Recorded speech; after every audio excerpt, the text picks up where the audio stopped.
Isa alaihissalam terima, gelap. Mana kemudian firman yang diterima oleh baginda Rasulullah Muhammad SAW? Al-Quranul Karim, jelas. Di Indonesia ada dua agama besar, Kristen, Islam. Islam kitabnya Al-Quran, sumbernya baginda Rasulullah Muhammad SAW. Kristen kitabnya Perjanjian Baru, sumbernya Lukas, Matius, Yohanes, Paulus, Markus, Petrus. Ada yang ganjil di sini. Ada yang ganjil. Markus 4:11, Yesus memberitakan Injil Allah. Kisah para Rasul 8, Filipus memberitakan Injil Yesus. Injil Yesus, Injil Allah. Ini tidak nyampe ke Indonesia. Yang nyampe Injil Markus, Matius, Yohanes, Surah Paulus. Injil Yesus nggak nyampe, Injil Allah pun nggak nyampe. Padahal sumbernya adalah Isa atau Yesus. Jadi kitab yang diterima Yesus, ajaran ketetapan yang diterima oleh Yesus tidak sampai ke Indonesia. Yang sampai ke Indonesia hanyalah kitab ketetapan Lukas, Markus, Matius dan seterusnya. Islam kitabnya Al-Quran sampai kepada umat Islam hari ini. Apa kata baginda Rasulullah Muhammad SAW ketika berbicara mengenai Al-Quranul Karim? Allah menyebutkan Rasulun minallah yatslu suhufan mutahhara, yaitu baginda Rasulullah Muhammad SAW yang diutus oleh Allah yang membacakan lembaran-lembaran kitab suci Al-Quran. Valid, sahih. Bang Juma, diam. Bang Juma, diam. Bang Juma izin bang. Diam dulu bang, diam. Sabar. Giliran Anda Bang nanti Juma, menunjukkan Anda bahas Alkitab tapi Anda bahas Alkitab tapi Anda tidak menguasainya. Saya, kalau Anda mau belajar Bible kamu saya gratis, gak perlu bayar. Kemudian Rasulullah Muhammad SAW menerangkan husul Quran min arba'ah.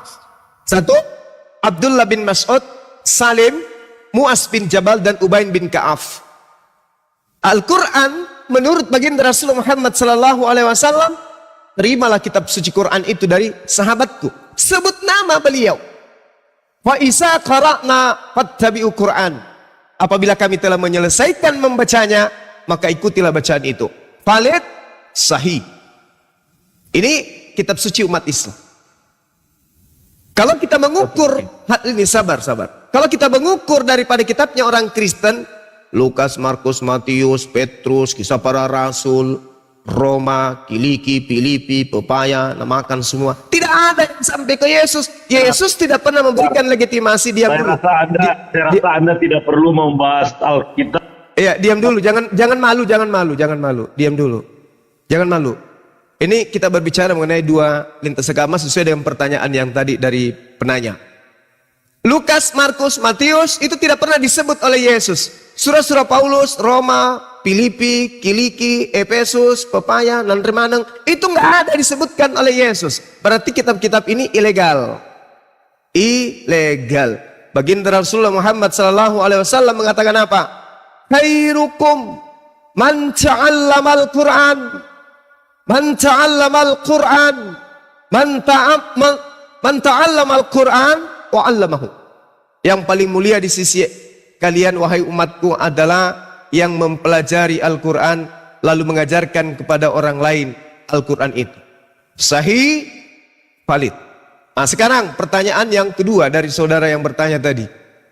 Kenapa di Al-Quran itu menurut saudara yang Anda informasikan ayatnya itu siapa yang nyusun? Kenapa berbeda?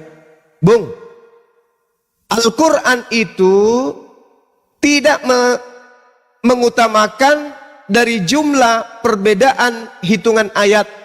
Sama sekali ketika hitungan ayat itu berbeda, maka itu tidak menodai kesucian Al-Quran. Kok bisa kayak begitu? Yes. Apa alasannya? Perbedaan yang terjadi di kalangan ulama mengenai jumlah ayat suci Al-Quran itu hanya dipicu oleh pernyataan bahwa ketika baginda Rasulullah Muhammad SAW membacakan ayat suci kepada para sahabat, beliau Rasulullah selalu memulai dari pangkal ayat untuk mengajarkan kepada para sahabat bahwa itu merupakan pangkal ayat. Paham tidak dari sana? Rasulullah sering menggabungkan dua ayat. Rasulullah sering menggabungkan dua ayat demi kesempurnaan makna.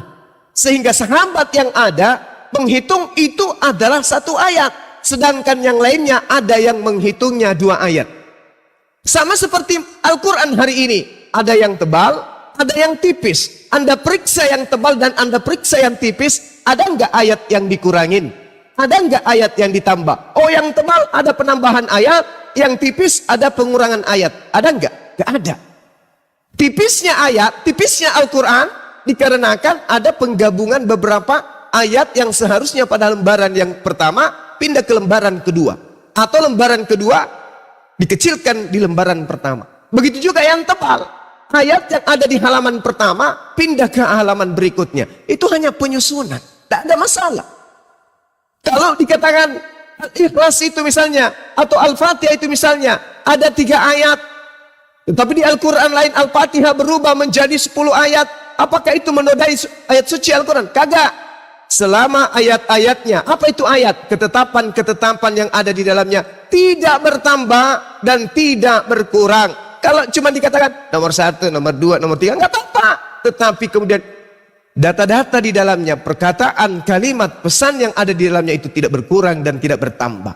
Jadi kalau ada ini mengatakan ulama Kufah mengatakan begini, ulama Mekah, ulama Madinah, ulama Basra, ulama Syam mengatakan pernyataan data-data Bible berbeda-beda, tak masalah.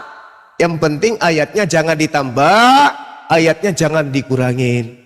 Jangan sama seperti kitab yang Lukas, Markus, Matius, Yohanes, Filipi, Kalikin, dan Remaneng. Itu nggak pernah nyampe ke Yesus. Pincang dia, pincang, patah.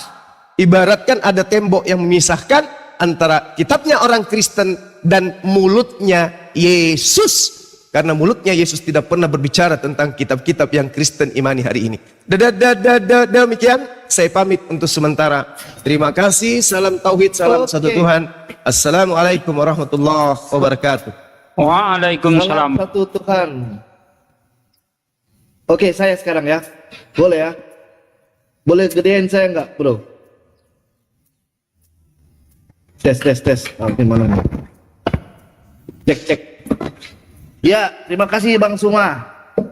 Bro, boleh gedein saya enggak, bro? Bro host? Halo, bro host? Alah. Halo? Ini suara gua ada enggak ya? Halo, bro? Gua cek jaringan dulu nih. Ada. Cuma harusnya lagi nggak ada mungkin. Oke, terima kasih Bang Suma atas narasi-narasinya. Sebagian ada benarnya, sebagian framing ya menurut saya tentang Alkitab. Jadi begini loh Bang Suma ya, teman-teman. Alkitab itu sudah jelas ya, dia bisa menerangkan dirinya sendiri ya. Tidak lagi ada dukungan dari kitab yang lain untuk menyempurnakan kitab itu sendiri. Karena kitab ini sudah sempurna, bagaimana Yesus datang untuk menyempurnakannya. Terus Bang Suma bilang tadi bahwa Injil itu tidak sampai ke Indonesia, Injil Kristus tidak sampai ke Indonesia. Bang Suma nggak sadar bahwa kekristenan di Indonesia makin bertambah kan begitu. Makin banyak yang mengenal Yesus adalah Tuhan. Bahkan kekristenan di seluruh dunia ini adalah paling banyak mengisi dunia ini adalah kekristenan. Jadi seperti Bang Suma katakan tadi adalah sedikit framing ya, atau sedikit bohong ya, bahwa Injil itu tidak sampai ke Indonesia. Padahal sampai mana datanya Bang Indonesia Yotino ya? pun. Bang Ya Yotino, gini, sabar bro, jangan. Tadi Bang Suma tuh ngobrol, kamu nggak datanya, mana datanya? Saya ngobrol, saya kan bisa bernarasi juga bro. Coba, enggak, lu kan minta gedein data, kira minta gedein gambar, kira ada data. Gedein gua aja bro, gedein gua aja. Wah, rupanya cuma untuk kasih gaya-gaya gitu. Oke, nggak apa-apa gaya-gayaan ngomong apa. Jadi teman saya di sini. Sorry ada telepon. Jadi teman-teman saya di sini, cobalah kita beredukasi yang baik, walaupun kita berbeda keyakinan kita, tapi janganlah kita membenarkan atau mengatakan bahwa kitab kita itu tidak sempurna. Kalau saya mengatakan saya di sini sempurna, jawabkan begini, Quran itu hadis, benar nggak teman-teman? Atau dia pernah sendiri? Nah, makanya bagi teman-teman saya di sini ya, coba pahami ya, jangan kita framing terus tentang isi Alkitab atau tentang sejarah Yesus. Yesus katanya nggak sampai, Injil Yesus nggak sampai ke Indonesia. Sedangkan saya aja kenal Yesus kan, dari mana? Dari firman. Dari mana? Dari bacaan. Dari mana? Dari pendengaran. Itulah Injil Kristus. Bagaimana Yesus mengatakan sebelum dia naik ke surga, dia mengatakan begini bro, di Matius 28 ayat 16 sampai 20. Dia mengatakan seperti ini, kepadaku telah diberikan segala kuasa di bumi dan di surga, karena itu pergilah, jadikanlah semua bangsa muridku, dan baptislah mereka di dalam nama Bapa, Anak dan Roh Kudus, dan ajarkanlah mereka melakukan segala sesuatu yang telah kuperintahkan kepadamu. Itu perintah Yesus. Makanya Injil itu sampai saya pun kenal Yesus dari mana? Dari pendengaran dan jadi membaca kitab suci itu, Alkitab itu namanya. Jadi saudara-saudara yang di sini pun banyak yang belum tahu tentang Alkitab, coba pelajari dengan apa? Dengan rendah hati. Jangan dengan apa? Dengan hati yang panas, hati yang mencari kesalahan-kesalahan. Karena kalau kata teman-teman saya di sini mencari kesalahan-kesalahan, Anda akan terperangkap dengan kesalahan-kesalahan itu sendiri. Karena kesalahan-kesalahan itu ada di dalam pikiran kita. Coba kita apa? Kita rendahkan hati kita menyelidiki kebenaran. Jika kita menyelidiki kebenaran, kita akan mendapatkannya itu, bro. Ya. Jadi jangan kita selalu tidak paham tentang Alkitab pun kita framing ya. Makanya saya berani naik di begini walaupun saya belum banyak mengetahui ya, masih belajar pula. Saya berani naik. Karena apa? Saya nggak mau teman-teman saya itu disalahin ya. Disalahin oleh siapa? Oleh teman-teman Kristenan, bahkan oleh Tuhan sendiri. Karena saudara-saudara tahu sendiri bagaimana kita memframing kebenaran itu semua ada karmanya, bro. Ya, saya hanya kasih ingat aja teman-teman saya di sini. Karena kalian itu adalah teman-teman saya. Dan saya bilang itu saudara-saudara, gitu loh.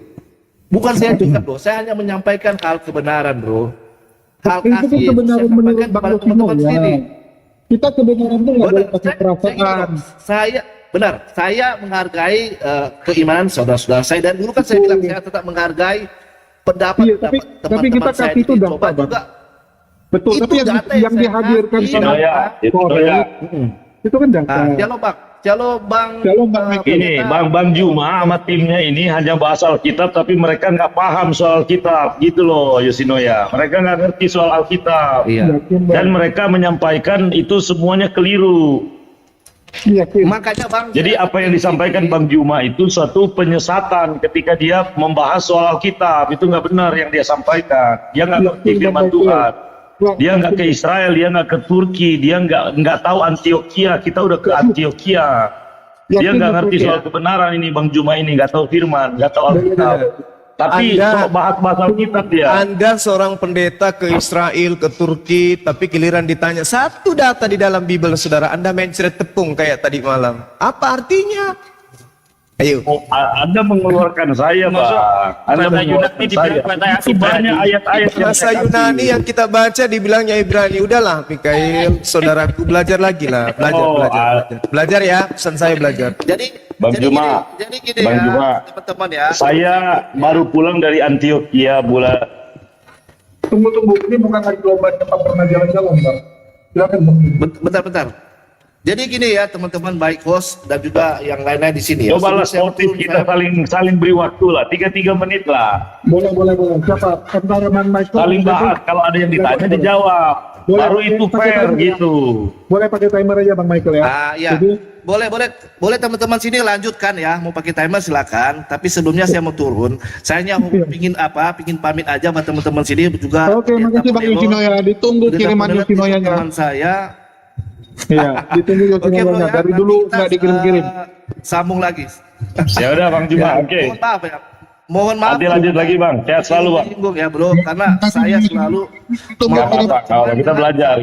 Nggak mau ada pemukulan ya. Oke semua ya, Bang Suma, Bang Handi, juga pendeta, juga host, Sebi yang baru naik, juga Bang Sugi, juga siapa di sini yang lain ya.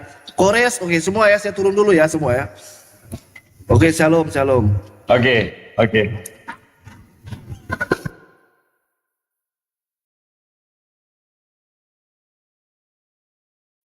Oke, pakai timer ya. Bisa Bang Michael? Oke, Bang, nasibnya pertanyaan saya tadi gimana Bang? Jadi intinya Bang, dari tadi saya belum dapat itu. Silakan dulu. Ya, pertanyaan yang tadi yang masalah dari konfil tersebut, apakah betul banyak Injil yang dibuang? Itu akhirnya jadilah perjanjian baru. Banyak. Tapi, Bung, tadi saya sudah menjawab saudara, di dalam Kisah Para Rasul 8, Injil Yesus tidak nyampe ke Indonesia. Mana Injil Yesus? Gak ada. Injil Allah tidak sampai ke Indonesia. Mana Injil Allah yang Yesus beritakan? Gak sampai ke Indonesia. Injil yang dimakan oleh seseorang di dalam Wahyu 10 nomor 10, dimakan, ditelan sampai ke perut, tidak sampai ke Indonesia. Paulus mengatakan menerima Injil, menerima firman dari Yesus dalam bahasa Ibrani, Injil itu juga nggak sampai ke Indonesia. Jadi nggak ada Injil-Injil yang diterima oleh Yesus. Artinya firman yang diterima oleh Yesus di dalam Yohanes 17 nomor 8, segala firman yang engkau berikan kepadaku telah aku sampaikan kepada mereka, dan mereka percaya bahwa engkau lah yang telah mengutus aku. Segala firman yang Yesus terima yang tidak bertambah dengan dan tidak dikurangi dengan catatan-catatan pengarang, itu mana segala firman yang Yesus terima itu? Nggak ada sampai ke Indonesia, nggak ada. Jadi banyak kemudian Injil yang tidak muncul di Indonesia ini. Makanya Paulus di dalam Galatia mengatakan, aku heran begitu cepat engkau berpaling kepada Injil-Injil lain selain Injil yang kami beritakan. Injil mana yang dimaksud oleh Paulus ini? Injil mana?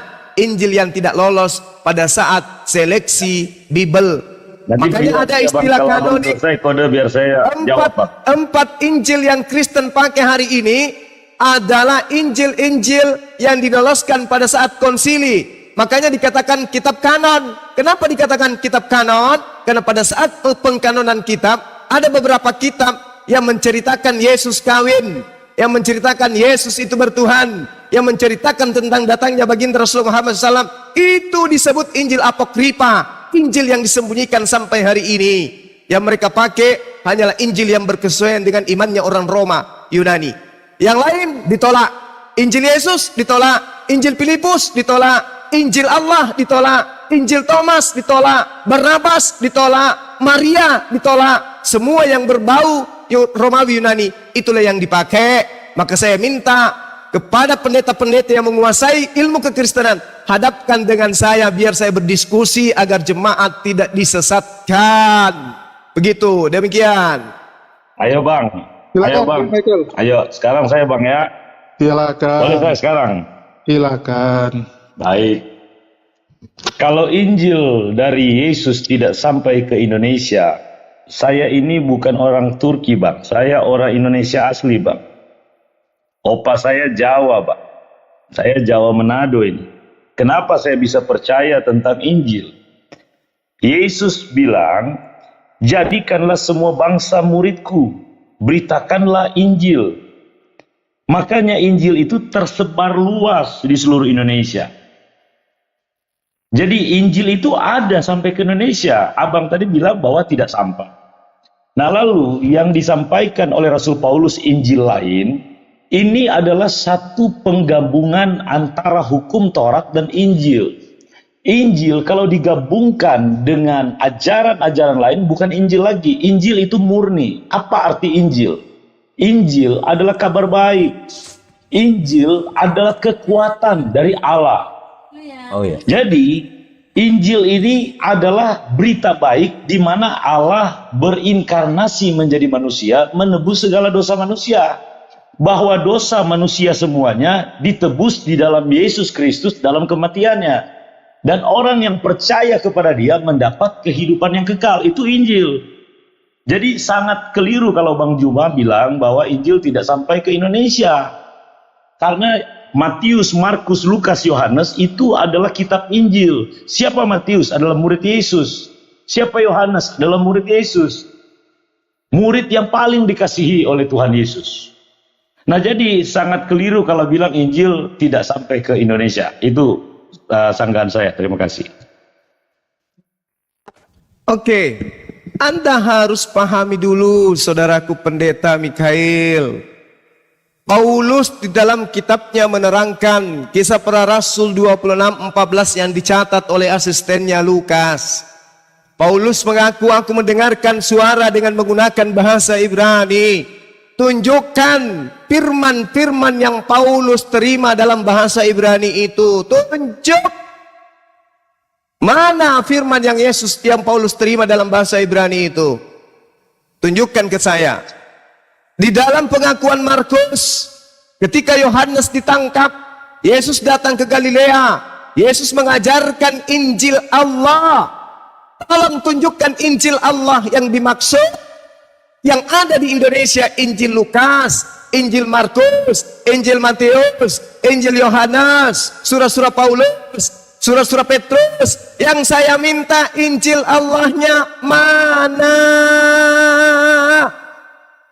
Injil Allah yang Yesus terima adalah kasih tahu kalau udah bisa jawab ya. Ya kalau udah selesai ngomong pasti giliran abang, Bang, jangan dipotong.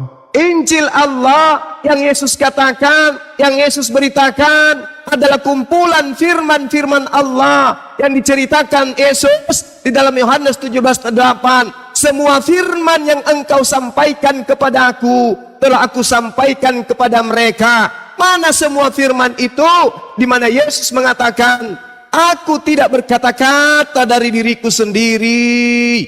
Yang aku katakan adalah firman yang diperintahkan untuk aku katakan dan aku sampaikan. Mana perkataan Tuhan yang Yesus tidak tambahin, yang Yesus tidak kurangin. Itu yang kita minta. Tunjukkan segala firman yang 100% muatannya hanya firman Tuhan. Tidak ada penambahan pengantar, tidak ada pengurangan pengantar. Bisakah Anda tunjukkan kepada saya? Silahkan. Oke, jadi temanya mana Injil yang disebut sama Yesus ya, bukan autobiografi yang ditulis oleh orang-orang. Itu. Silakan Pak Michael. Baik. Jadi Injil ini menceritakan tentang Yesus. Ya. Matius dia menjelaskan Yesus di dalam versi yang dia tahu.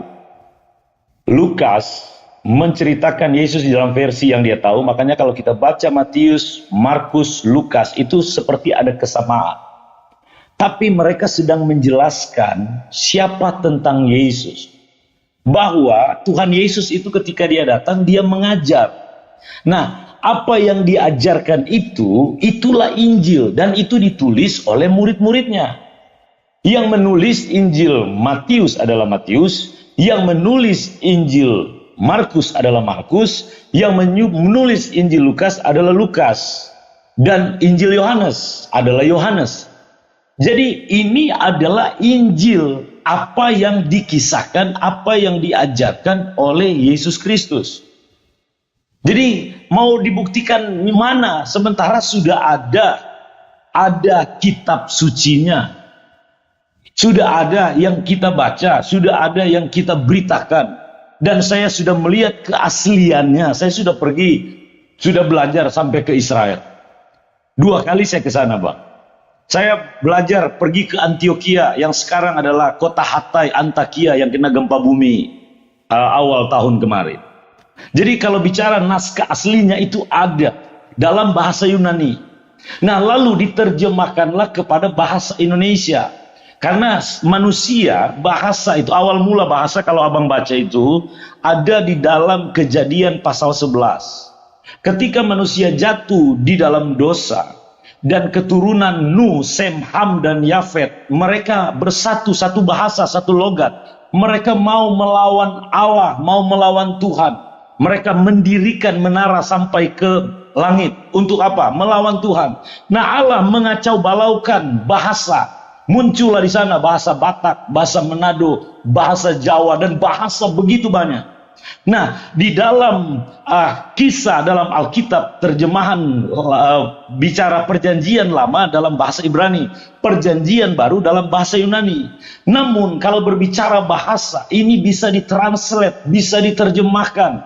Nah, Lembaga Alkitab Indonesia menerjemahkan dari bahasa Ibrani dan dari bahasa Yunani. Dan terjemahannya itu sekarang ada terjemahan baru edisi 2. Bisa dilihat di Google. Bisa juga dikunjungi di kantor di Salemba, Jakarta Pusat, kantor Lembaga Alkitab Indonesia. Bahwa mereka adalah doktor, adalah profesor yang ahli di dalam bahasa, mentranslate bahasa Yunani dan bahasa Ibrani kepada bahasa Indonesia. Nah, jadi Injil itu tidak berubah. Makna dan kata-katanya itu diartikan, dan itulah yang menjadi pegangan orang Kristen. Nah, jadi kalau bicara Injil tidak sampai ke Indonesia, itu salah besar dan itu keliru. Oke. Ini membahas tentang bahwa Injil sampai tapi versinya versi Markus, Lukas dan sebagainya ya. Oke, silakan Bang Juma. Oke, Bung. Kamu baca 1 Korintus 7:40. Data-data di kitab saudara jelas. 1 Korintus 7:12. 1 Korintus 7:40, Paulus mengatakan, aku berpendapat apa yang aku tuliskan bukan aku terima dari Allah, tetapi yang kutuliskan adalah kehendakku sendiri karena aku ingin bermegah. Aku berpendapat artinya bukan firman Allah. Yesus dengan terang mengatakan, aku tidak berkata-kata dari diriku sendiri. Paulus mengatakan, aku berpendapat. Bang, izin ya Bang. Maksudnya kan ini Matius, Markus, Lukas, Yohanes gitu. Anda sedang membahas ke Korintus, itu nanti lari konteks lagi kalau saya bahas. Tunggu. Biarkan dulu Bang. Nanti Anda sanggah saja. Biarkan dulu. Ini kita sedang berbicara tentang Yesus. Di dalam kitab Markus 1:14. Sesudah Yohanes ditangkap, datanglah Yesus ke Galilea. Apa yang diajarkan di sana? Dalam bahasa Ibrani, keresu. Jangan Anda sebut ini Ibrani, ini Yunani. Yesus, apa yang dikatakan itu? Menceritakan, memberitakan, mengajarkan, menyampaikan tentang apa? Injil. Injil siapa? Injil Allah. Ini menurut pendapatku itu muncul tuh di layar. Apakah ini firman yang diterima oleh Yesus dari Allah? Bukan. Yang saya tanya, mana firman yang Yesus beritakan kepada Bani Israel? Mana segala firman itu? Saya kasih data kepada saudara sebagai pendeta. Di dalam Yohanes 8:47, barang siapa yang berasal dari Allah, ia mendengarkan firman Allah. Itulah sebabnya kamu tidak mendengarkan firman Allah, karena kamu tidak berasal dari Allah. Yohanes 8:26, banyak yang harus kusampaikan dan kuhakimi tentang kamu, akan tetapi dia yang mengutus aku adalah benar, dan apa yang kudengar daripadanya, itulah yang kusampaikan. Apa yang kudengar dari Allah, itulah yang kusampaikan. Yesus sebagai penyampai firman. Firman yang Yesus sampaikan itu mana? Yohanes 8:40. Tetapi yang kamu kerjakan adalah berusaha membunuh aku. Aku seorang yang mengatakan kebenaran kepadamu, yaitu kebenaran yang kudengar dari Allah. Yohanes 14 nomor 24. Barang siapa yang tidak mengasihi aku, ia tidak menuruti firmanku, dan firman yang kamu dengar itu yang dari mulutku, bukan daripada aku, melainkan dari Allah yang mengutus aku. Yohanes 17:14, sabar. Aku telah memberikan firmanmu kepada mereka, karena mereka bukan dari dunia, maka firman yang mereka dengar dari mulutku, mereka membencinya. Yohanes 17:8, sebab segala firman yang engkau sampaikan kepada aku, telah aku sampaikan kepada mereka, dan mereka menerimanya. Mereka tahu benar bahwa aku datang daripadamu, dan mereka percaya bahwa engkaulah yang telah mengutus aku. Terakhir, Yohanes 12:49, sebab aku Yesus sebagai penerima firman tidaklah berkata-kata dari diriku sendiri. Apa yang aku katakan adalah apa yang diperintahkan oleh Tuhan untuk aku katakan dan aku sampaikan kepada mereka. Anda belajar. Pertanyaan saya, mana segala firman yang Yesus terima dari Tuhannya? Di mana jangankan Lukas, Markus, Matius, Yesus sendiri tidak berani menambahi firman-firman itu. Yohanes 12:49, Aku tidak menambahi, aku tidak Belum jawab mengurangi. belum, Bang? Mana segala firman yang Yesus terima dari Tuhan? Tunjukkan sama kita di sini. Oke, Silakan. saya tunjukkan sekarang, Bang. Abang sedang baca Yohanes. Abang sedang baca Injil. Itulah kebenaran. Yang abang pakai dalil-dalil itulah kebenaran. Yang Yesus sampaikan itu adalah Injil. Yang abang sedang baca itu mengenai Yesus datang ke dunia, Yesus berkhotbah, dia naik ke atas bukit waktu di Galilea. Saya sudah pergi di mana Yesus berkhotbah di atas bukit, tempatnya saya sudah ada ke sana. Jadi Yesus itu yang abang baca itulah Injil dalam Injil Yohanes. Nah sekarang abang bertanya, mana Injilnya? Abang sedang membaca Injil itu tersebut. Itu yang pertama. Yang kedua, kalau berbicara tentang Rasul Paulus yang dia memiliki satu pendapat, saya akan menjelaskan ke Bang Zuma ini. Rasul Paulus adalah rasul yang dahulunya dia adalah orang jahat sebelum dia menjadi rasul. Dia membunuh orang-orang percaya. Orang yang percaya kepada Injil dibunuh sama dia. Karena dia adalah Sanhedrin. Kalau abang ke Israel, abang itu akan belajar bagaimana di dalam pemerintahan Israel di waktu itu ada yang namanya Sanhedrin. Sanhedrin ini adalah di mana tokoh-tokoh agama yang masuk di roda pemerintahan. Dan hanya 70 orang Sanhedrin. Rasul Paulus adalah salah satu ya dari fraksi Farisi. Nah, Rasul Paulus ini, dia itu mau membunuh orang-orang yang percaya kepada Yesus. Nah, dalam perjalanannya ke Damsyik, setelah dia menganiaya, maka Yesus berjumpa dengan dia. Tuhan Yesus berkata, Saulus, Saulus, mengapa engkau menganiaya aku? Nah, lalu Rasul Paulus di dalam ketakutannya, dan dia melihat cahaya sampai matanya buta. Jadi Rasul Paulus ini dipilih oleh Yesus Kristus untuk menjelaskan hukum Taurat masuk kepada Injil. Makanya Rasul Paulus menulis lebih banyak kitab di dalam Perjanjian Baru. Nah, untuk bicara pendapat, Rasul Paulus ini berbicara soal Injil. Dia berbicara di dalam segala pendapatnya dalam tuntunan Roh Allah kalau dipelajari. Tadi yang abang buka itu kan, aku ini ada Roh Allah. Makanya Rasul Paulus menjelaskan bagaimana Yesus ini dari hukum Taurat, ya, arti dari hukum Taurat lalu menunjuk kepada Injil, yaitu Yesus Kristus. Dialah yang menjelaskan. Makanya pada waktu di Yerusalem dia berusaha menyampaikan ini sampai di Turki, ya, bagaimana Rasul Paulus dipakai oleh Tuhan sampai ke Antioquia. Nah, kalau dibilang bahwa Rasul Paulus itu tidak menyampaikan Injil, itu salah besar. Rasul Paulus, dia adalah pemberita Injil. Dia adalah Rasul yang ke-13 yang dipilih oleh Tuhan Yesus itu sendiri. Terima kasih. Oke, saudaraku pendeta Mikhail, saya membacakan pernyataan Oh jangan kamu nonem, ini pendetamu yang lagi maju, turun dulu lah.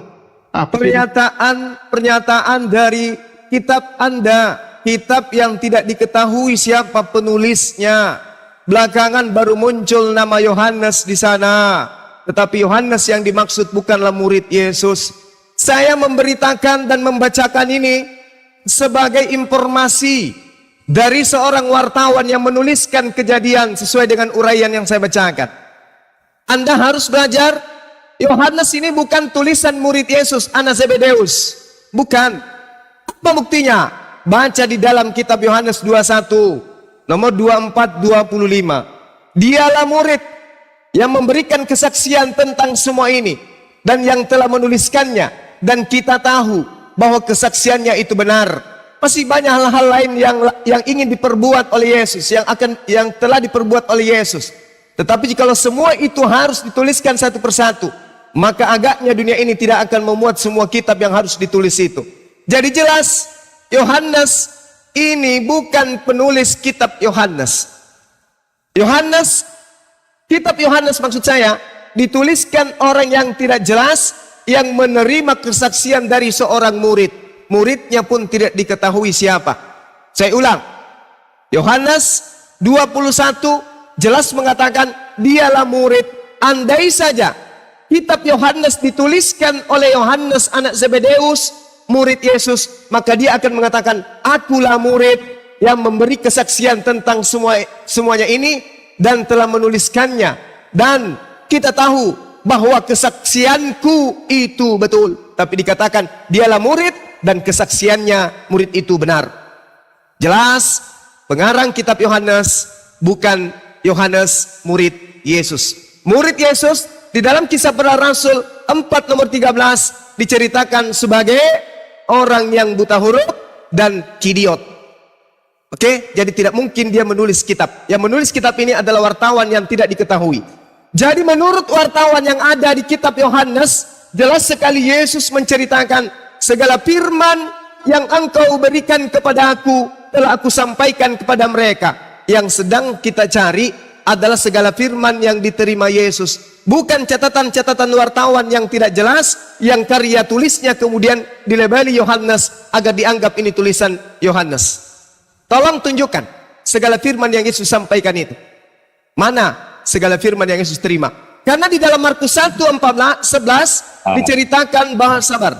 Diceritakan Yesus memberitakan Injil Allah. Mana Injil Allah? Mana Injil Allah? Bukan Injil Lukas, Injil Markus. Injil Allah yang saya cari. Apa Injil Allah itu? Cakupan segala ketetapan-ketetapan Allah kepada Bani Israel yang masuk ke kuping Yesus dan keluar dari mulut Yesus. Mana itu? Tunjukkan, tunjukkan. Silakan.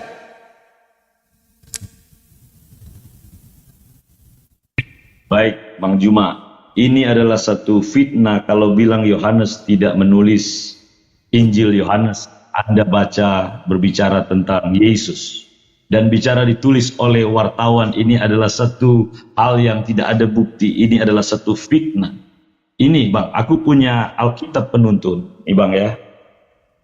Abang lihat siapa penulisnya nih. Ya. Mudah-mudahan bisa kebaca. Nih. Open ya. cam, silakan open Abang cam. lihat. Penulis membaca mula-mula nih. Tanggal penulisan. Michael, open cam aja, perlihatkan. Ini sudah saya buka. Udah saya buka nih. Saya open cam. Nggak ada open camnya. Udah bisa. Nggak ada, diklik dulu open camnya, Pak. Sudah. Nggak ada. Oh ya, kok nggak kelihatan? Coba ya. Oke, udah kelihatan. Itu Kelihatan ya? simpan dulu, Kelihatan nggak, Pak? videonya disimpan dulu. Itu baru on di Anda, kita belum lihat. Nggak ada Pak yang kelihatan. Oh simpan, ya udah, oke, Oh, iya. bisa kan? Itu.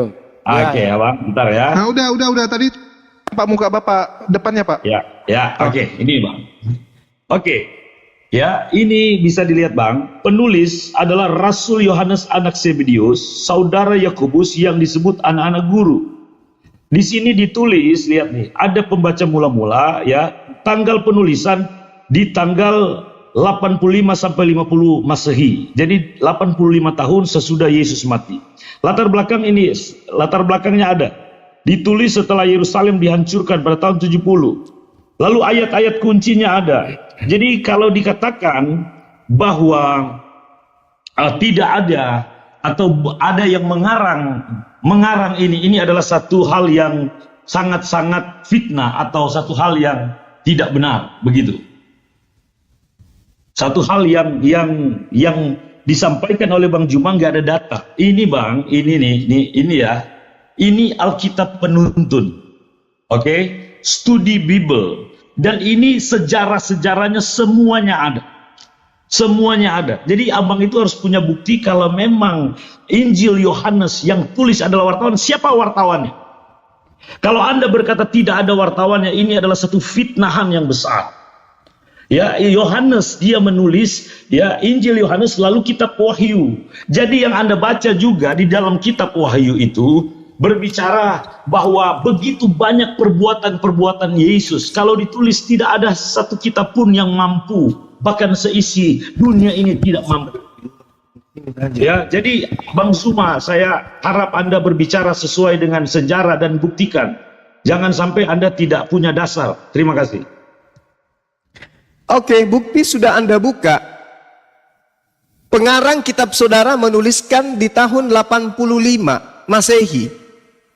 Yesus berbicara di tahun 30-an. Kalau Yesus dan pengarang kitab saudara duduk berhadap-hadapan, maka dia akan menulis di tahun 30-an. Ternyata Anda menunjukkan penulisnya di tahun 85. Halo, bukankah tulisan di dalam Yohanes mengatakan, Yesus berkata, sebelum terangkat ke langit, dia sampaikan, segala firman telah ia sampaikan. Berarti Yesus menyampaikan firman itu di tahun 30-an. 33 Masehi.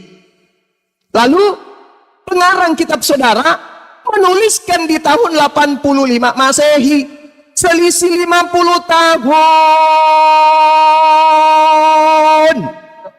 Waktu yang tidak sebentar. Oke? 50 tahun. Sementara Yohanes itu bukan penghafal. Yohanes tidak menghafal semua ucapan-ucapan Yesus. Segala firman yang engkau sampaikan kepada aku, telah aku sampaikan kepada mereka. Tuntas diajarkan oleh Yesus di tahun 33 Masehi. Jedar. Dituliskan di tahun 85. Apakah Yohanes ini penghafal? Sementara di dalam Kisah Para Rasul 4:13 dikatakan, Yohanes murid Yesus adalah orang idiot. Ngerti idiot? Paham orang idiot? Liurnya keluar dari mulut, hidungnya keluar melar, kupingnya juga keluar melar, mandi pun tak pernah. Itu orang idiot. Menghafal segala menghafal semua ucapan-ucapan Yesus. Dan Anda yakin Yohanes 1, Yohanes 2, Yohanes 3, Yohanes 4, Yohanes 5, Yohanes. Anda yakin itu dihafal oleh penulisnya? Anda mengatakan itu yang menulis adalah murid Yesus, dituliskan di tahun 85. Berarti setebal kitab itu Yohanes yang idiot ini menghafalnya.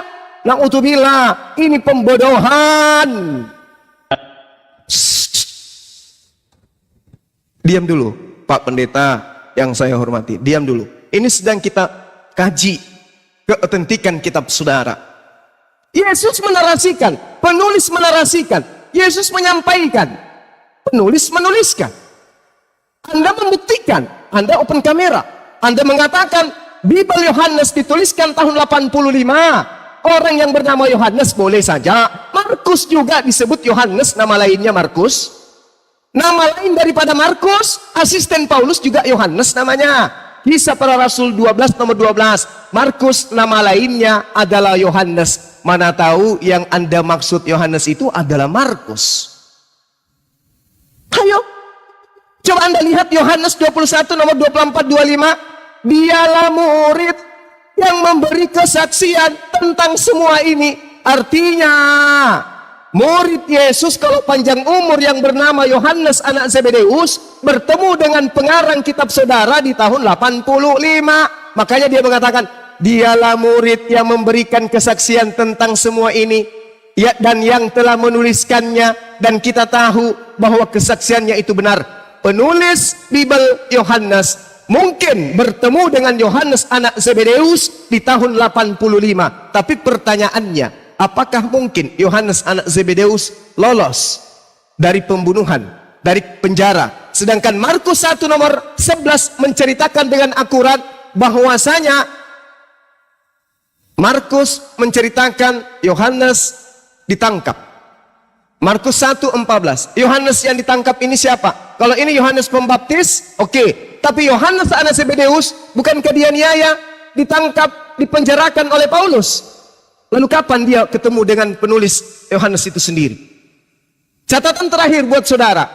Di dalam 2 Petrus 2 dituliskan, sebagaimana nabi-nabi palsu dahulu tampil di tengah-tengah umat Elohim, demikian pula di antara kamu. Kamu di sini Bani Israel. Akan ada guru-guru palsu. Di antara Bani Israel akan ada guru-guru palsu. Mereka akan memasukkan pengajaran sesat yang membinasakan. Jadi ada pengajar-pengajar di tengah-tengah Bani Israel akan memasukkan pengajaran sesat yang membinasakan. Kata siapa? Pengarang Petrus. Jadi saudara, tolong tunjukkan data. Kayaknya udah kepanjangan deh, Pak. 10 detik terakhir. Tolong tunjukkan di mana Yohanes murid Yesus menghafalkan semua firman-firman yang setebal itu. Sehingga nanti di tahun 85 baru dia tulis hafalannya. Demikian, silakan Anda bernarasi keliling 7 kali. Oke, mungkin aku tengahi dulu ya. Jadi menurut Bang Zuma, ya sangat tidak mungkin secara usia karena kitab Yohanes adalah kitab Injil terakhir di antara 4 Injil, di mana diperkirakan 85 sampai tahun 100 ya Injil tersebut ditulis. 150. Ya, jadi kalau kita bicara usia kan nggak mungkin Yohanes murid Yesus saat ikut Yesus masih umur 1 tahun. Oke lah kalau kita bilang umur 10 tahun dia ikut, 10 tahun tambah 50-an 60-an ya, umur 60-an dia masih hafal kisah yang terjadi 50-an tahun yang lalu dengan detail luar biasa. Bahkan banyak sumber-sumber yang mengatakan bahwa kitab Yohanes itu salinan dari kitab-kitab yang lain ya, Markus, Lukas, dan Matius. Ya mungkin Pak Michael ada sumber referensi yang lain, silakan. Ini sama aku masuk dong dikit. Oh boleh, Kores mau kasih data, silakan. Sama ini Gurunda. Dikit Mikael. Gue 1 menit aja. Iya, 1 menit aja. Ya, silakan. Jadi ada ini ya, ada penyelewengan sejarah di sini. Tadi dia bilang berbohong bahwa saya tahun 85 ditulis kan gitu ya. Sedangkan yang kita tahu manuskrip paling tua dari Yohanes itu yang sebesar kartu kredit, dan itu fragmen ya, bukan manuskrip. Dia adalah Rylands Library Papyrus P52. Yang dimungkinkan paling awal adalah abad pertama pertengahan atau mentok-mentok abad kedua. Jadi ini tahun 150-an sampai tahun 200. Dan itu segede gini. Tuh. Segede gini dia. Jadi gimana? Lu mau dapat cerita Yesus gimana kalau kisahnya segede gini? Tulisannya 0, berapa fontnya? Kan gitu kawanku. Jadi jangan bohong. Kalau lu bilang penulisan tanggal 85, tunjukkan manuskripnya. Karena sepengetahuan kami setelah kami percek, semua manuskrip yang menceritakan Yesus itu adanya abad kedua ke atas, nggak ada abad pertama. Gitu my brethren. Thank you. Silahkan Gurunda. Akhi Jibril, jazakallahu khair. Gurunda siapa? Wih, keren. Pendeta. Jibril ya, Jibril yang kasih luar biasa. Ya, silakan. Baik.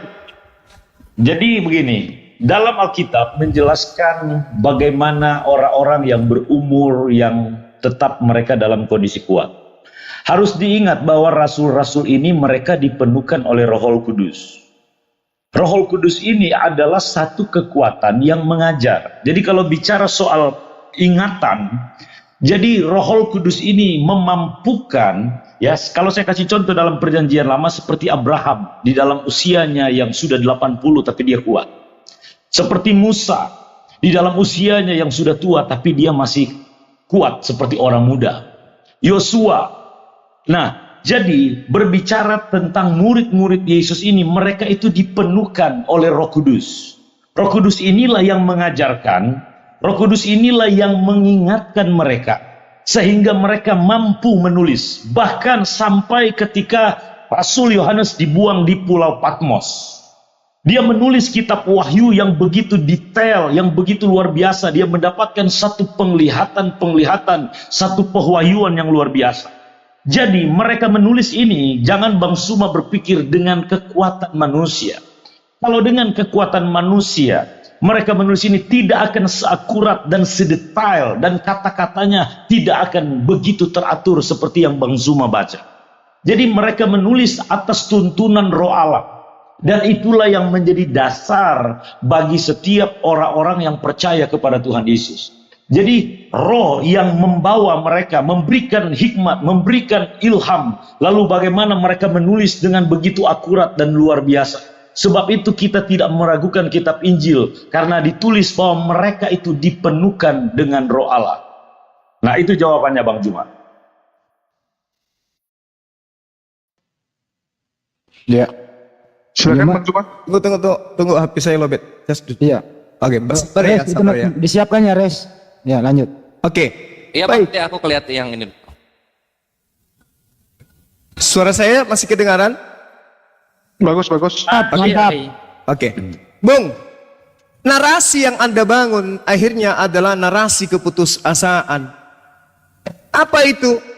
Yang memimpin penulisan kitab Yohanes. Maaf, Bang. Sabar, Ada dalilnya, Bang. Sabar, nanti saya Ada dalil. Sabar, Bang. Anda dalil, saya sajikan bukti. Sabar, Anda berhadapan dengan Bang Suma ini, bukan jemaat. Anda mengatakan bahwasanya penulisan Bible Yohanes dipimpin oleh Roh Kudus setelah tak ada. Anda tidak berdaya. Yohanes disebut kidiot. Yohanes tidak ada penghafalan. Kalau Anda mengatakan dibimbing oleh Roh Kudus, baca dulu dong. Dialah murid yang memberikan kesaksian semuanya ini. Kenapa penulis kitab Yohanes masih butuh kesaksian-kesaksian? Kalau dia ternyata menerimanya dari ilham Roh Kudus. Bukankah ucapan Yesus telah disampaikan di tahun 33 Masehi? Kenapa ada Roh Kudus lagi? Bukankah Yesus telah menyampaikan itu? Dan kalau dia dari Roh Kudus, kenapa dia butuh kesaksian-kesaksian? Mari kita buktikan. Kalau ini adalah betul Roh Kudus, kebohongan yang kedua Anda simak setelah ini. Di dalam kitab saudara, penulis Yohanes, pengarang Yohanes, wartawan Yohanes, menuliskan di bab 3 nomor 13, tidak ada seorang pun yang telah naik ke surga selain daripada Yesus yang telah turun dari surga, yaitu Yesus anak manusia, anak Maria. Ini benar atau tidak ini tulisan pengarang Yohanes nih? Ini wartawan dari mana ini? Wartawan dari mana ini yang menuliskan berita ini?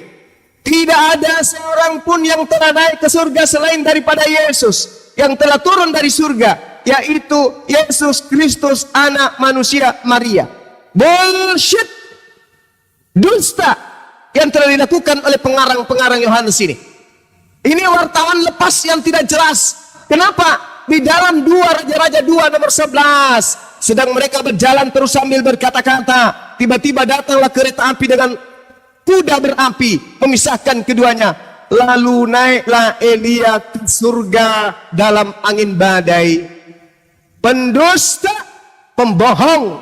Dia mengatakan di dalam catatan Yohanes 13:13, tidak ada orang yang pernah naik ke surga selain Yesus. Ternyata 2 Raja-Raja 2:11, Elia lebih dulu naik ke surga. Bullshit, penulis kidiot. Tidak pernah belajar tentang kitabnya orang Yahudi, sok-sokan menulis. Ini yang saya katakan, Yohanes murid.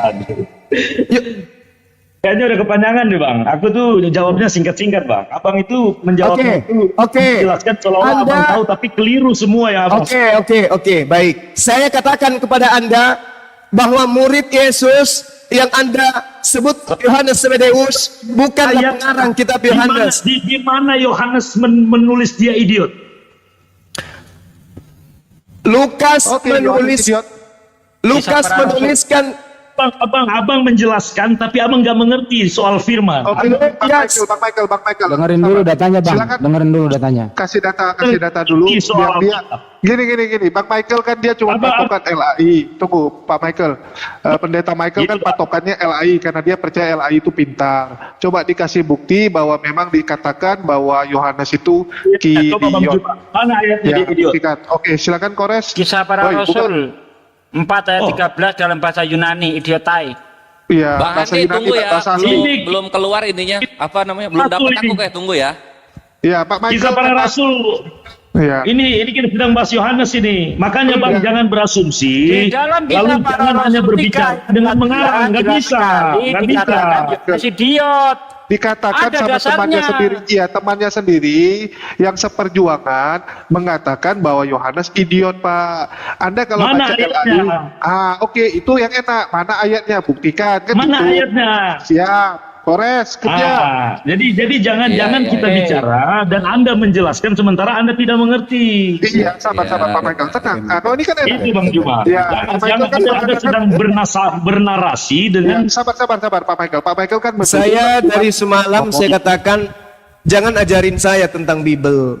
Kan aku bilang semalam. Iya kan? Nih, dalam Saya gini, Iya kan? Anda itu Sabar, membahas sabar, Bible sabar, tapi sabar. Anda tidak mengerti Semua diam. Biar ditunjukkan soal dulu. Bible. Anda Gini, tidak Pak mengerti soal Michael. firman.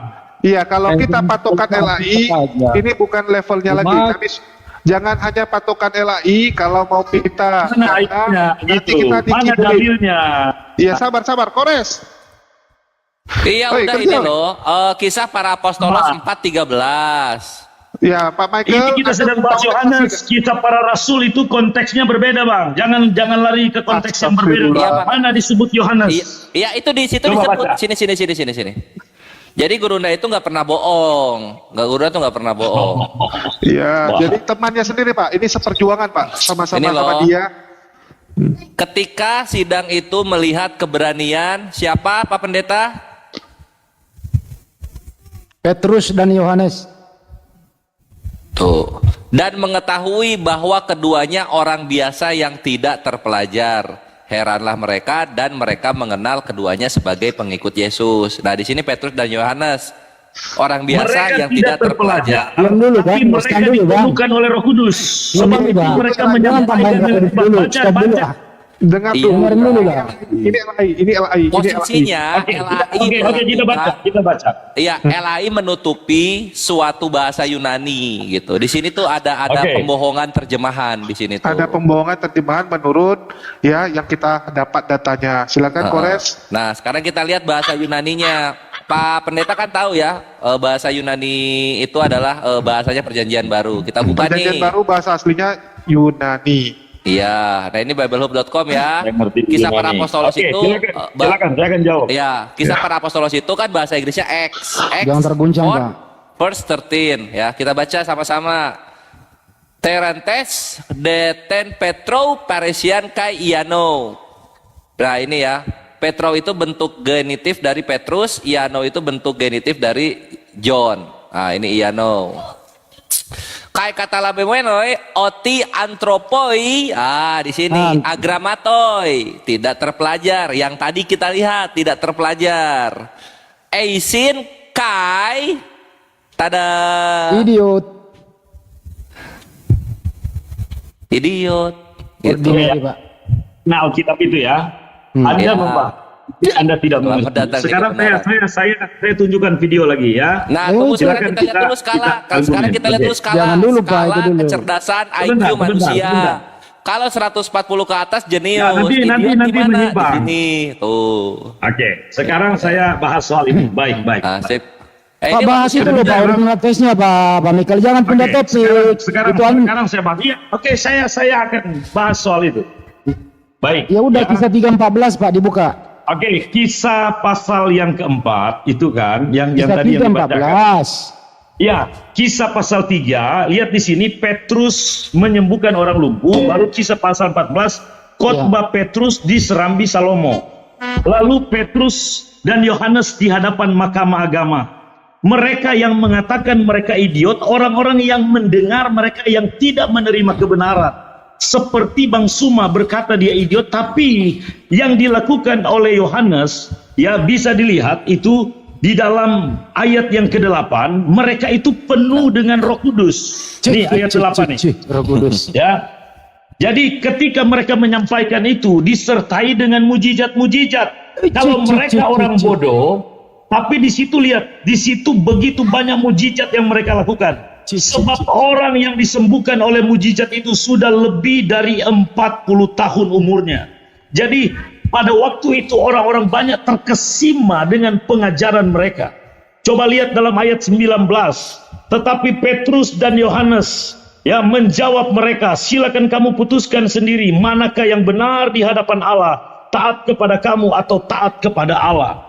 Jadi kalau dalam konteks itu berbicara di mana satu konteks yang mereka ini orang-orang yang berkata mereka bodoh, tapi mereka tidak bodoh. Orang mana itu, Kita Pak, yang bandingkan ngatain? di Orang dalam mana yang 1 ngatain dia Korintus. bodoh, Pak? Orang mana, Pak? Begini Bang, bentar, saya lagi satu ayat lagi. Kalau Bang Juma panjang-panjang kan, jangan dipotong dulu. Ya, dalam 1 Korintus ya, dalam 1 Korintus itu berkata ayat 18 bahwa Injil ini adalah kebodohan bagi mereka yang akan binasa. Bahwa di sini juga dikatakan bahwa orang-orang yang bodoh dari Allah lebih berhikmat daripada orang-orang yang berhikmat menurut dunia. Dari pemahaman yang disampaikan tadi itu adalah ejekan daripada orang-orang Yahudi yang tidak mau menerima firman Allah, yang tidak mau percaya kepada Yesus adalah Tuhan. Pendeta, kenapa terjemahan LAI-nya curang, Pak? Menipu, nggak sesuai dengan originalnya, Pak. Kenapa? Abang bisa cek ke kantor Lembaga Alkitab Indonesia. Nah, itu yang Anda baca tadi loh. 5 kali. Jadi mereka ini adalah orang-orang terpelajar yang luar biasa, yang mengartikan sebuah konteks dan Udah, cukup. Udah ya. Nah sekarang saya mau sholat maghrib. Pak Pendeta, kalau pengarang kitab Yohanes cuma ya intinya gini Bang, jangan abang itu berasumsi dan menyampaikan sesuatu yang tidak benar. Kan udah Jangan berhenti. Jadi, Saya cuman izin pamit ibadah sebentar. Habis itu lanjut lagi. Saya juga mau ada doa sebentar Bang. Abang berdoa, saya juga mau berdoa Bang. Sekarang begini, Ya, saya tanya. Bang. Jadi abang itu kalau dengarkan. Ini sebabnya semalam Anda di-kick karena Anda so tahu. Ini bukan gereja, Bung. Saya menjelaskan nih. Saya Pak Michael gantian Pak. Tadi kan udah. Soal Injil. Sabar. Tidak mengerti. Bapak kalau nggak bisa pamit gimana jadi pendeta sih? Anda merasa mengerti karena perpuluhan, beda dengan saya. Saya ngerti karena saya belajar. Dengarkan. Kalau pengarang kitab Yohanes, kalau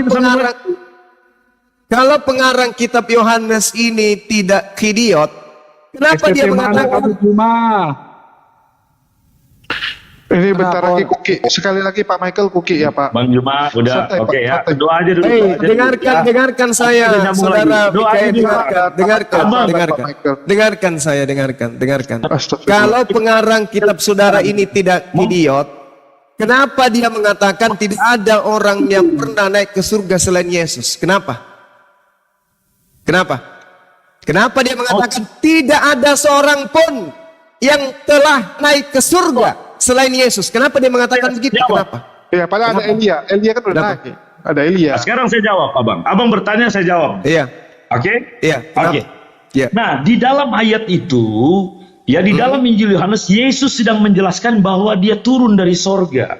Dia adalah roti hidup yang memberikan kehidupan. Yang saya tanya pengarangnya. Yang saya tanya pengarangnya. Kenapa pengarang Yohanes mengatakan Yesus berkata tidak ada Jangan bilang seorang pun? pengarang, Bang. Ini kitab kita bukan dikarang, Bang. Ini adalah ini apa mereka ini? yang Siapa? dituntun oleh Roh Allah. Yang dituntun oleh Roh Kudus. Orang-orang bilang mereka bodoh, tapi mereka begitu luar biasa mengadakan mujizat-mujizat. Kalau dia dituntun oleh Roh yang suci, kenapa dia mengatakan bahwa tidak ada orang yang pernah naik ke surga selain Yesus? Kenapa dia mengatakan begitu? Itu perkataan Yesus yang ditulis oleh Yohanes. Makanya Anda pelajari secara konteks. Kenapa Yohanes menulis begitu? Sementara Elia bahwa dia yang Elia di dalam 2 Raja-Raja 2 nomor 11 lebih dulu terangkat ke surga. Itu konteksnya. Aduh. Udah. Sabar Pak Michael. Sudah. Tamat. Anda tamat. Ilmu Anda tidak lebih baik daripada jemaat biasa. Nah, ini begini ya. Saya teman-teman izin Jangan dulu, Bang Juma. sholat maghrib ya. Sebentar, Pak Michael, Anda standby dulu, Pak Michael. Bang Juma mau konsisten sebelum. Ya, izin dulu. Ya. Karena sebentar habis Isya ada jadwal untuk kegiatan Maulid untuk di TikTok lain. Oke. Oh ya udah Bang, selamat ya. Selamat hari raya Bang. Tugas Ya, Bang. gimana? Pak. Ada azan Bang sini. Ya, Pak Michael. Ya, udah. Ya. Pak Michael dengerin dulu, Pak Michael. Apakah Yohanes tahu kalau Elia itu naik ke surga? Tahu atau tidak dia? Gini Bang, Abang Ya kan begini, tahu atau tidak? Abang itu sedang mengartikan sesuatu hal yang sangat-sangat tidak bisa disambungkan. Saya ini bertanya, saya nggak mengartikan. Yohanes jelas-jelas tahu dong. Yesus Kalau tahu kenapa dia nulis hanya Yesus yang naik ke surga? Dia menulis Yesus naik ke surga. Coba itu perkataan Yesus itu bukan. Berarti Yesus juga nggak benar itu. Apa yang Yesus sampaikan dicatat oleh Yohanes. Berarti Yesus juga nggak tahu kalau Elia pernah naik ke surga. Oh, Anda salah. Coba saya akan jawab. Kalau begitu saya balik, Pak Michael. Apakah Elia naik ke surga?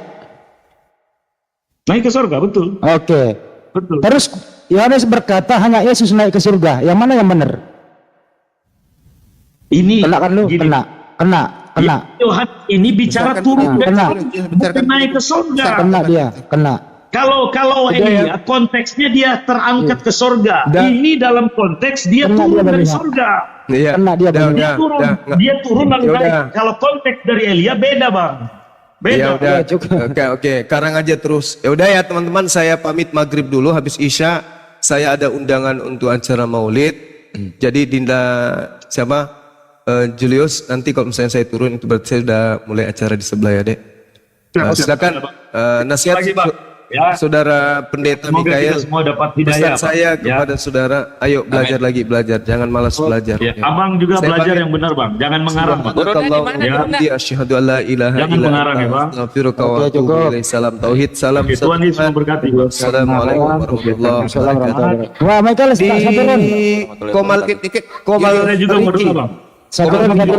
Mau doa. Izin dulu. Pak Michael, Saturon. Ini yang penting nih. Mana duluan himne Platonis Yunani daripada Yohanes Pembuka, Pak? Duluan mana? Kalau Jumanya doa, soalnya saya rasa kalau bukan Bang Juma, kalian belum mengerti kebenaran. Saya lebih pintar dari kau. Kau Lebih kau kacau jadi lagi. muridku. Anda tidak tahu sejarah dan Anda tidak tahu Ya kebenaran. kau jawab Saya dulu kalau ini. argumen, Menurut saya saya, rasa ini saya kalian menurut tidak saya ajarin pendeta nih. Udah ketemu Bang Handi? Pak Michael, janganlah seperti itu. Anda sepele sama Bang Handi, nggak boleh gitu. Gas Kan Bang Handi udah ketemu. Iya, kita Pak buktikan Michael, aja. lo nggak malu ngomong kayak gitu? Tadi sore, tadi malam saya pakai bahasa Yunani. Kau bilang bahasa Saya juga mau izin Ibrani. doa. Woi, Ya, jadi mohon maaf Bapak-Ibu semuanya. Nanti kalau saya bisa berbeda mana bahasa Iya, Bang, ya. Yunani, bahasa Ibrani. Hadir. Lawan saya yuk, open camp yuk, tanpa buka Bible, berani enggak? Ya udah Bang, nanti Saya ya. Bible Saya berjalan. mau izin, mau doa dulu Bang. Terima kasih Bang. Assalamualaikum warahmatullahi wabarakatuh. Waalaikum. Kabur kan? Bukan mau kabur Bang, Abang Suma kan izin doa. Saya juga mau izin dong. Emang tidak boleh? Penuh dengan Roh Kudus. Dibilang mau yang contoh satu Ngapain aja. berdoa? Udah ditebus dosa. Kemana nih? Kita Matius diajarkan 17 nomor berdoa juga, 21 Bang. nih Oke, kemana? Bang, ya. Dia ndak Saya ada nggak kabur, kosong Bang. ini. Tapi Mana saya- penulis ini? Nanti kita akan ketemu lagi. Penulisnya Terima kemana kasih. nih? Yang penuh Roh Kudus kok hilang nih? Ndak ada dalam Sampai sini. syahadat Bingung kita aku nih. kawal. Kan dia bilang tadi semua penulis itu kan diilhami Roh Kudus, dia bilang kan penulis Bible ini. Aku saya contoh satu aja. Matius 17 ini nomor 21 ini kemana nih? Kok kosong nih? Lupa apa Roh Kudus? Tuh tiga tuh. Tuh. Matius 17. Kan katanya penuh Roh Kudus tadi penulis. Yang benar nih Pak Oi. Cek Bacai. Pak Bacai tip F itu. Di tip F. Mana TF kok titik-titik ada TF kan? Pak Bacai ini. Ini Titik kok ada TF tuh. Itu kemana Roh Kudusnya kemana? Aduh, hai bapak itu tadi tuh. Tadi dia bilang tadi tuh. Teman, Bang Jul izin Bang Udah Jul. dulu data mau dibaca ya. Udah dulu data mau dibaca. Apa? Izin bentar. Ya. Mau promosi Lanjut. buat teman-teman yang di bawah, yang di semua Komal, yang di semua YouTube, mampir ke channel Dr. Akal, channel Pakar Debat, channel HCO Hadi Celebes Official, itu channel baru Bang Handi itu. Channel Prahistar, apa sih namanya? Udah. Yang apa lo? Priun Command Center. Ya, buat teman-teman silakan dukung ya. Channel saya dipromosin juga dong. Channel Biber berjalan nih, Handi Sugi Sugi Kristologi. Ya, buat teman-teman ayo dukung terus channel-channel muslim ya. Terutama channel Bang Handi yang masih baru nih. Handi Celebes Official. Kasihan penontonnya cuma satu Bang Jul. Lanjut. Kurang nggak benar nih. Masa channel gue yang nonton satu orang? Parah nih. Ntar lo, 4 menit Kita lagi makan maghrib mesti ini. makan. Dia nggak punya channel, standby dulu lah. Jadi Jadi gini ya teman-teman, kadang-kadang teman sebelah ini lucu ya. Kemarin aku pernah diskusi sama saudara Kristen, tahu apa dibilang ya? Itu yang di apa Alkitab Sabda itu buatannya Zakir Naik, dia bilang lah. Aku bilang hebat juga. Zakir Naik buat Alkitab Sabda. Astagfirullah. Oh ya udah, aku mau pamit. Aku udah maghrib nih yuk. Assalamualaikum warahmatullahi wabarakatuh. Waalaikumsalam warahmatullahi wabarakatuh. Tuh. Ayo teman-teman dukung terus ke channel-channel muslim ya. Terutama channel Bang Handi ACO cuma 1 orang, woi kasihan woi. Gak ada temen tuh yang nonton. Kasihan banget channel gua di Selebes Official yang nonton 1 orang. Oke, ini sudah ada apologetik dari tadi mau ngomong nggak dikasih kesempatan. Silakan Wan Axel apologetik. Ada yang mau disampaikan? Ya, mohon maaf sebelumnya saya mau tanya apa suara saya bisa didengar dengan jelas? Bagus. Oke, terima kasih. Sebenarnya saya dari tadi mengikuti perdebatan Bang Zuma sama pendeta Michael Ponelo. Saya juga melihatnya bahwa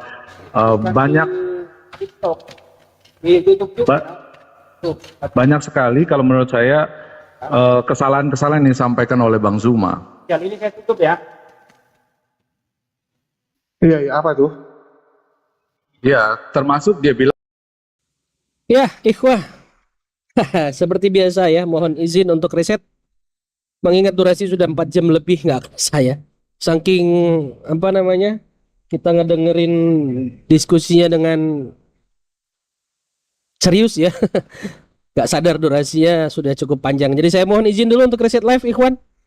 Insya Allah 1-2 menit ke depan kita akan kembali mengudara untuk melanjutkan live diskusi yang saat ini masih berlangsung ya. Kalau memang nanti sekiranya live-nya terjeda atau terputus, mengingat waktu Indonesia Barat akan memasuki waktu maghrib, nah kita akan carikan room-room yang lain yang sekiranya sudah waktu Indonesia Tengah yang sudah bisa berdiskusi ya. Jadi tetap stay di Pejuang Tauhid TV dan jangan lupa terus dukung Pejuang Tauhid TV dengan cara like, share, dan subscribe. Dan jangan lupa juga untuk memberikan dukungan kepada Pejuang Tauhid TV bagi yang ingin memberikan dukungan untuk perkembangan channel ini baik melalui Sosiabas atau super sticker atau super chat ya. Dan yang sudah memberikan dukungannya saya ucapkan terima kasih banyak, syukron kasiron, jazakallah khair. Semoga Allah membalas kebaikan antum-antum semua ya. Saya tutup live pada kesempatan kali ini. Assalamualaikum warahmatullahi wabarakatuh. Salam tauhid, salam satu Tuhan. Allahu Akbar.